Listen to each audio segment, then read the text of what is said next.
अंगूर जूस वाले की जीत। राजापुर नाम के एक गांव में क्रांति नाम का एक व्यक्ति रहता था जिसका अंगूर जूस कॉर्नर था। वो पैसों के लिए बहुत लालची था, इसलिए बनाए हुए जूस में थोड़ी सी नशीली दवा मिला देता था।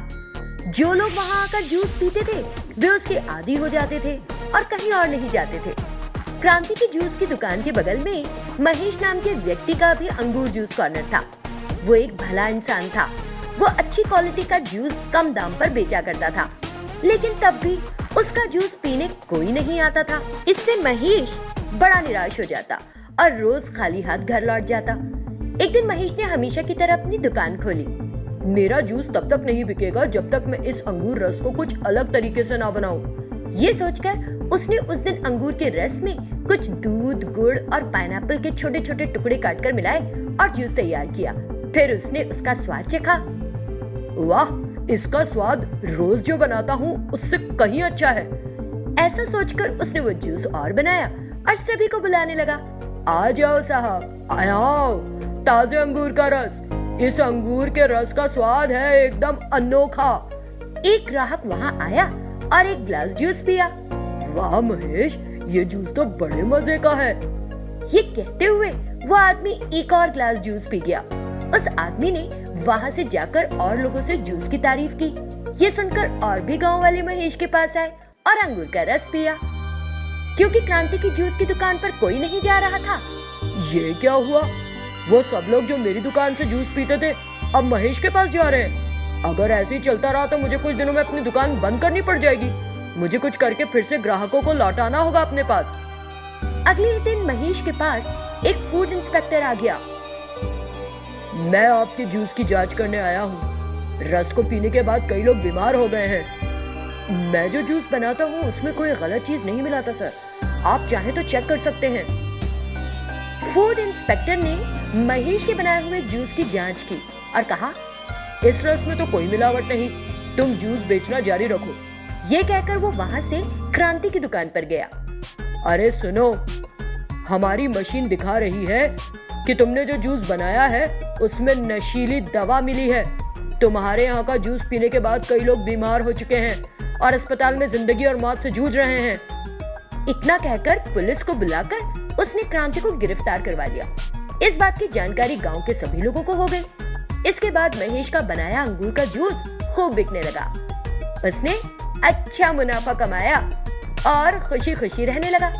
अगर हम अपना काम ईमानदारी से करते हैं तो आगे बढ़ते हैं, नहीं तो बेईमानी तो सामने आ ही जाती है। करीपुर नामक गांव में एक दंपत्ति रहते थे, दासू और वसुधा। दासू अपनी 1 एकड़ जमीन पर खेती करता था। एक दिन उस गांव में आईना बेचने वाला एक आदमी आया। वसुधा ने उस आईने बेचने वाले को बुलाया और एक आईना खरीद लिया। उसने उस शीशे में अपनी सुंदरता को निहारा और बहुत खुश हुई। उस रात गांव में जब सब सो रहे थे, उस शीशे से एक डायन बाहर निकल आई। आज मुझे आजादी मिल गई है, मुझे कोई नहीं रोक सकता। मैं बच्चों को खाऊंगी और अपनी भूख मिटाऊंगी। ऐसा सोचकर वो डायन उस घर में तलाशती है, लेकिन उस घर में उसे कोई बच्चा नहीं मिलता। अरे रे, इस घर में तो कोई बच्चा नहीं है, मुझे बाहर जाकर अपनी भूख मिटानी होगी। ऐसा सोचकर वो डायन गांव के एक दूसरे घर में गई। उस घर में एक छोटी बच्ची सो रही थी। उस लड़की को देखकर, आज मुझे खाने के लिए एक छोटी बच्ची मिल गई। उस डायन ने उस छोटी बच्ची को मार लिया और खा गई। अगले दिन उस छोटी बच्ची का पिता चिन्ना अपनी बच्ची को ढूंढने लगा। अपनी बेटी न मिलने पर वो उस गांव के बीचों बीच एक वृक्ष के नीचे तपस्या कर रहे स्वामी जी से मिला। स्वामी जी, मेरी बेटी लापता है, आपको मेरी बेटी को बचाना होगा, आपको बचाना होगा। स्वामी जी, मेरी मदद कीजिए। स्वामी जी ने आंखें खोली और उसे देखा।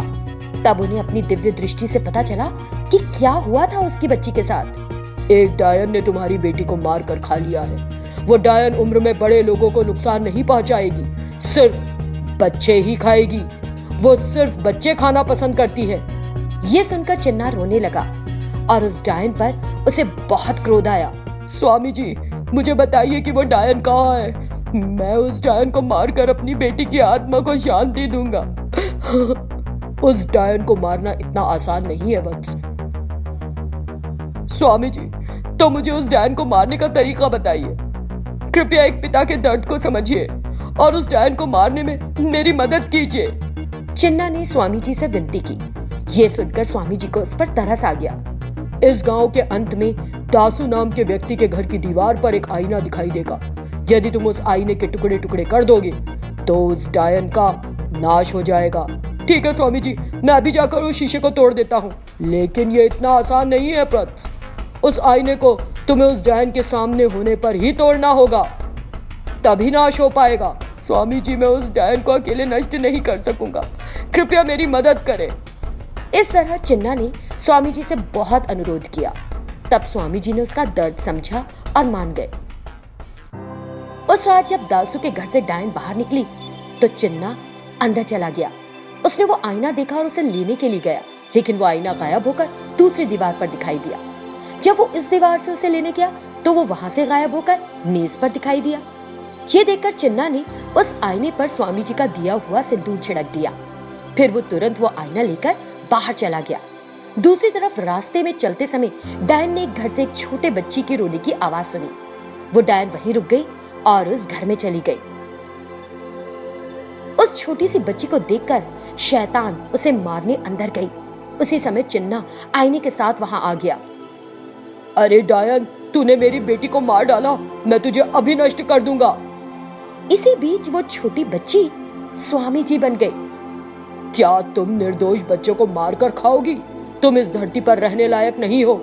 चिन्ना, तुम उस आईने को तोड़ दो। चिन्ना ने तुरंत उस आईने को टुकड़े टुकड़े कर दिया और बस उस डायन ने आग पकड़ ली और जलकर राख हो गई। उस दिन के बाद से वे सभी ग्रामीण सुख से रहने लगे।